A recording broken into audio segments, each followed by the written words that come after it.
Existe un manual que se ejecuta antes de cada gran colapso del mercado. No es una teoría, no es una estrategia que a veces funciona y a veces no. Es una secuencia mecánica que los inversores más ricos del mundo han seguido antes de cada gran crisis financiera durante los últimos 100 años. Siempre son los mismos 3 movimientos, no 4, no 5, siempre los mismos 3. Y ahora mismo, mientras hablamos en 2025, esos 3 movimientos se están ejecutando otra vez por las personas que realmente importan. Joseph Kennedy lo vio venir en 1929, 6 meses antes del Jueves Negro. Hizo 3 movimientos muy concretos que transformaron el mayor desastre financiero de la historia de Estados Unidos en su fortuna personal. Mientras el mercado caía casi un 90% y millones de inversores eran aniquilados, Kennedy se marchó con $50 millones. Paul Tudor Jones hizo exactamente los mismos 3 movimientos en 1987.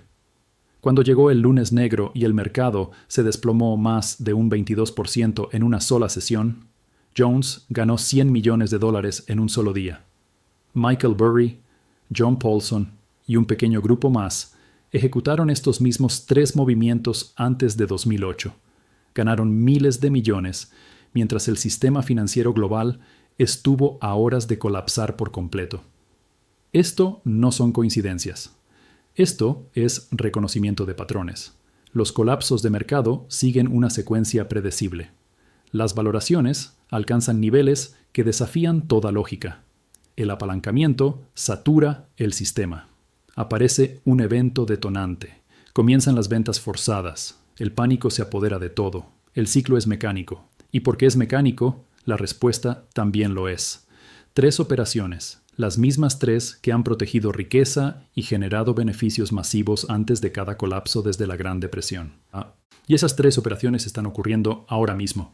Warren Buffett mantiene más de $325,000 millones en efectivo, la mayor reserva de liquidez en la historia corporativa. Ray Dalio lleva años advirtiendo sobre los ciclos de deuda mientras reposiciona su capital.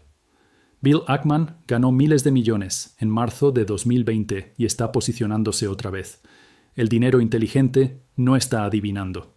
Está siguiendo un guión que ha funcionado 4 veces en el último siglo.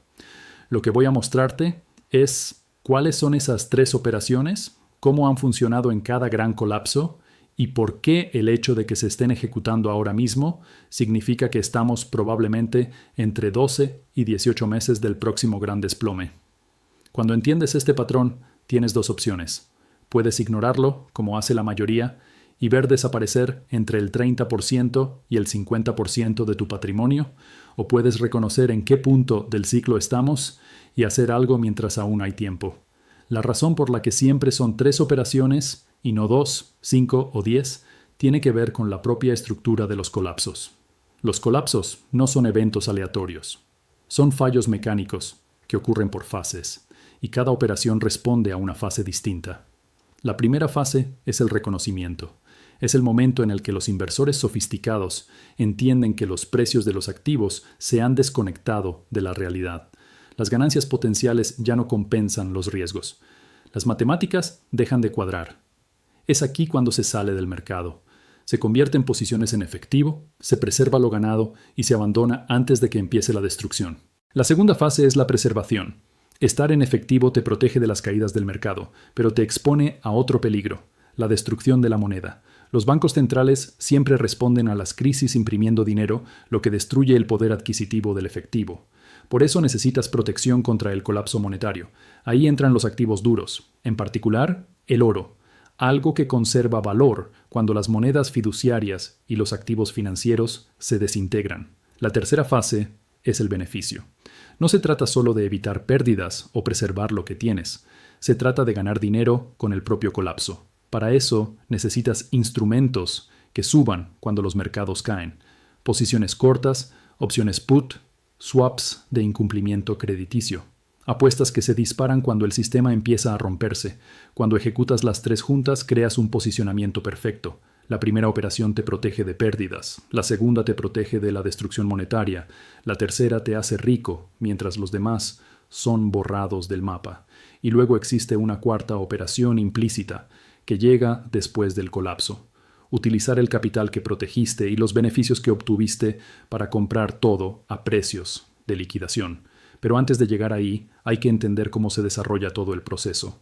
La primera operación es la conversión a efectivo. Esta es la señal más temprana y suele ocurrir entre 12 y 18 meses antes del colapso. Es el momento en el que los inversores más sofisticados reconocen que el mercado ha alcanzado niveles insostenibles y deciden salir antes de que empiece la destrucción. No es pánico, no es improvisación, es cálculo frío. En 1929, Joseph Kennedy era uno de los especuladores más agresivos de los felices años 20. Había ganado millones manipulando acciones mediante compras coordinadas y pools de inversión. A principios de 1929, Kennedy controlaba posiciones enormes en múltiples compañías. El mercado estaba completamente eufórico. Los precios de las acciones se habían triplicado en 5 años. Personas que nunca habían invertido estaban pidiendo préstamos para comprar acciones. La deuda por margen estaba en niveles jamás vistos. Los inversores ponían un 10% de su dinero y pedían prestado el otro 90% para comprar aún más acciones. Pero Kennedy entendía algo que la mayoría no veía. Cuando todo el mundo ya está completamente invertido y apalancado hasta el límite, no queda nadie más para comprar. Los mercados no suben sin nuevos compradores, y cuando los precios empiezan a caer, aunque sea ligeramente, todos esos inversores, apalancados, reciben llamadas de margen. El broker exige más efectivo de inmediato, o liquida las acciones para cubrir el préstamo. Esa venta forzada empuja los precios aún más abajo, lo que provoca más llamadas de margen y más ventas forzadas. Es una espiral de muerte que no se puede detener. Kennedy conocía ese patrón. Por eso, a partir del verano de 1929, empezó a convertir sus posiciones en acciones en efectivo de forma metódica. No vendió todo de golpe, porque hacerlo habría hundido los precios y arruinado su propia salida. Vendió de manera constante y calculada durante varios meses. Para septiembre, Kennedy ya estaba mayoritariamente en efectivo. El Dow Jones alcanzó su máximo el 3 de septiembre de 1929. El colapso comenzó el 24 de octubre, 7 semanas después de que Kennedy ya estuviera fuera.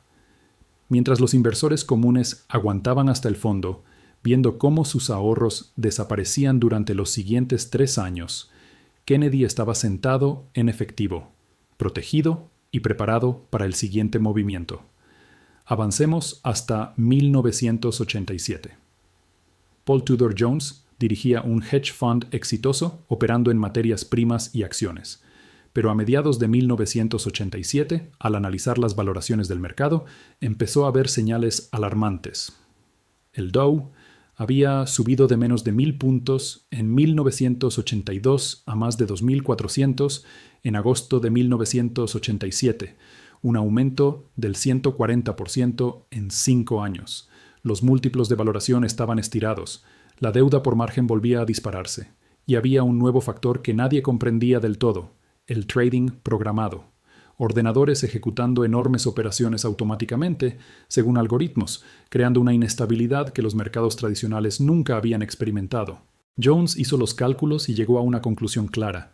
El colapso no solo era posible, era inevitable y ocurriría en cuestión de meses.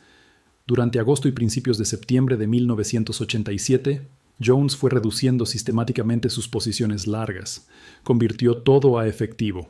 Envió cartas a sus inversores explicando que esperaba un gran colapso en octubre. No era una advertencia vaga, era una predicción concreta con una fecha concreta: octubre. Durante todo septiembre acumuló liquidez. A principios de octubre estaba casi completamente en efectivo y listo para ejecutar las operaciones 2 y 3. El mercado alcanzó su máximo el 2 de octubre de 1987. El colapso llegó el 19 de octubre, solo 17 días después. Jones ya estaba fuera. El caso de 2008 es más complejo porque distintos inversores identificaron la burbuja inmobiliaria en momentos diferentes. Michael Burry empezó a adoptar una postura defensiva ya en 2005. Dirigía un fondo enfocado en acciones infravaloradas, pero su investigación sobre las hipotecas subprime le convenció de que todo el sistema financiero iba a implosionar. Dejó de invertir en acciones, levantó efectivo y se sentó sobre ese efectivo mientras preparaba las otras dos operaciones. John Paulson llegó a la misma conclusión en 2006. Vio la burbuja inmobiliaria y entendió que destruiría a los bancos cargados de hipotecas tóxicas. Por eso creó un fondo específico para apostar contra el mercado inmobiliario, lo que requería levantar efectivo con ese objetivo explícito. Warren Buffett, como siempre el más prudente, llevaba acumulando efectivo desde 2006. La posición de caja de Berkshire Hathaway pasó de 40.000 millones en 2006 a más de 60.000 millones en 2007. Cuando le preguntaron por qué no invertía ese dinero, Buffett respondió que no encontraba nada que valiera la pena comprar a los precios actuales. Traducción: todo está sobrevalorado, es hora de salir. El mercado alcanzó su máximo en octubre de 2007. Para entonces, Burry, Paulson, Buffett y otros ya estaban mayoritariamente en efectivo. Cuando el colapso se aceleró en 2008, estaban protegidos. Y ahora llegamos a 2025. Warren Buffett mantiene 325.000 millones de dólares en efectivo. Léelo otra vez. 325.000 millones. Es la mayor reserva de efectivo en la historia corporativa, tanto en términos absolutos como en proporción al total de activos de Berkshire. Buffett ha estado vendiendo acciones de forma sistemática para levantar esa liquidez. Redujo su posición en Apple a la mitad. Ha estado vendiendo acciones de Bank of America mes tras mes. No está comprando nada. En su última carta a los accionistas, dijo explícitamente que no encuentra nada atractivo a los precios actuales. Eso no es un comentario casual. Es un mensaje codificado. Todo está demasiado caro. Sal del mercado. Pero no es solo Buffett. Jeff Bezos ha vendido más de 13.000 millones de dólares en acciones de Amazon entre 2024 y 2025. Mark Zuckerberg ha vendido miles de millones en acciones de Meta, incluso cuando la acción marcaba máximos históricos. Jamie Dimon, CEO de JP Morgan Chase, vendió acciones de su propia empresa por primera vez en toda su carrera. Las ventas internas en Estados Unidos están en niveles que no se veían desde 2007, justo antes del último colapso.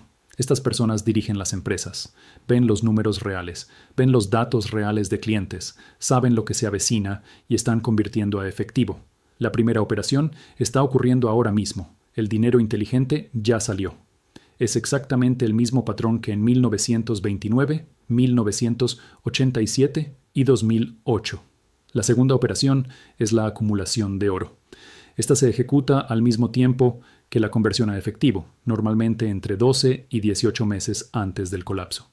El objetivo no es especular ni buscar rentabilidad rápida, sino protegerse contra algo que siempre ocurre después de cada gran crisis: la destrucción de la moneda. Los gobiernos y los bancos centrales siempre responden a los colapsos imprimiendo dinero, bajando tasas y diluyendo el valor del efectivo.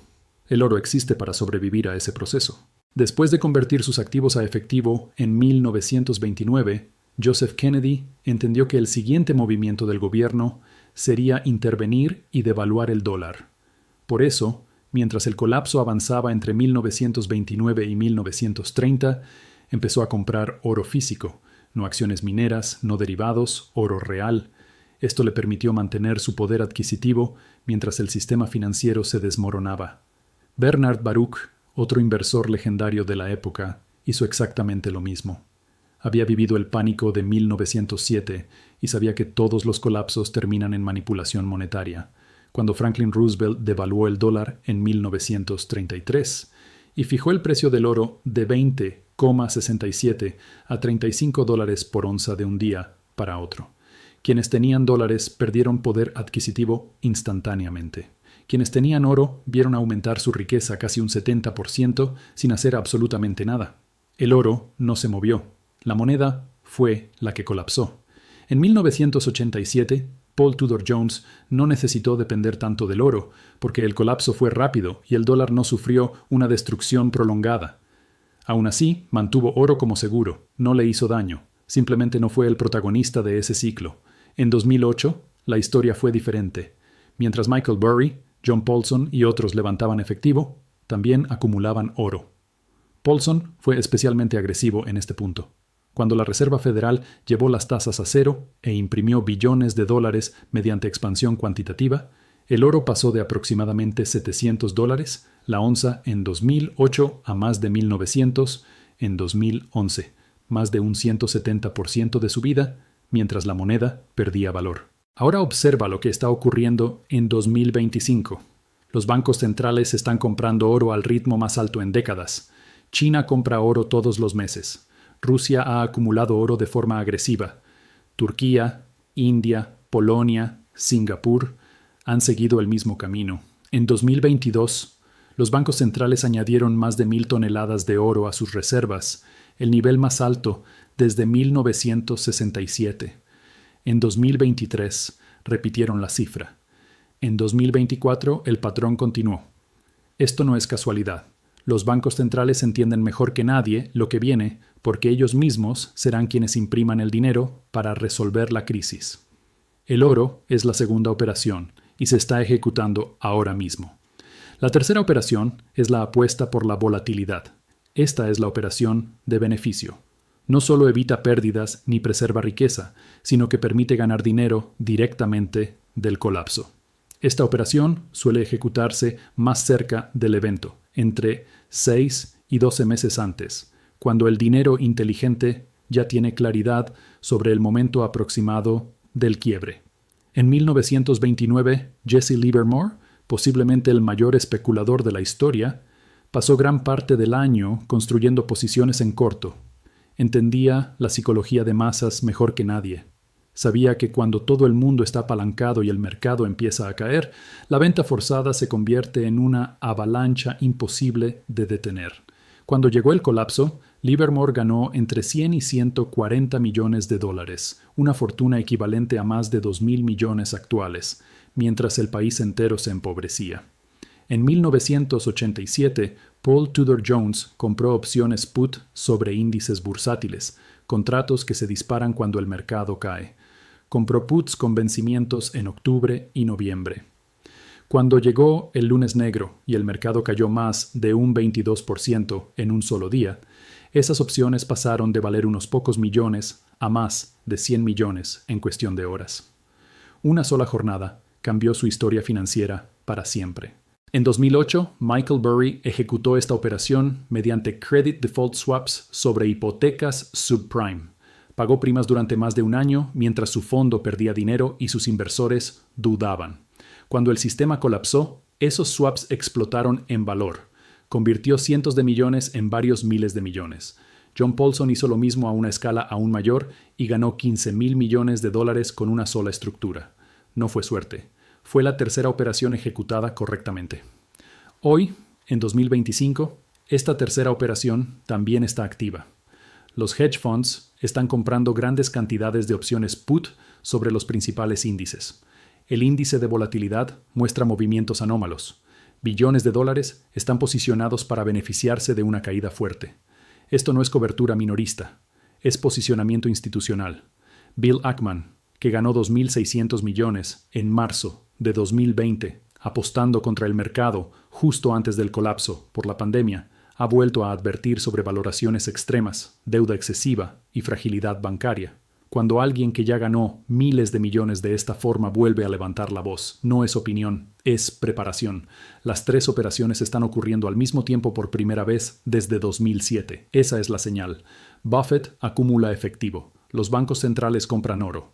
Los hedge funds apuestan por la volatilidad.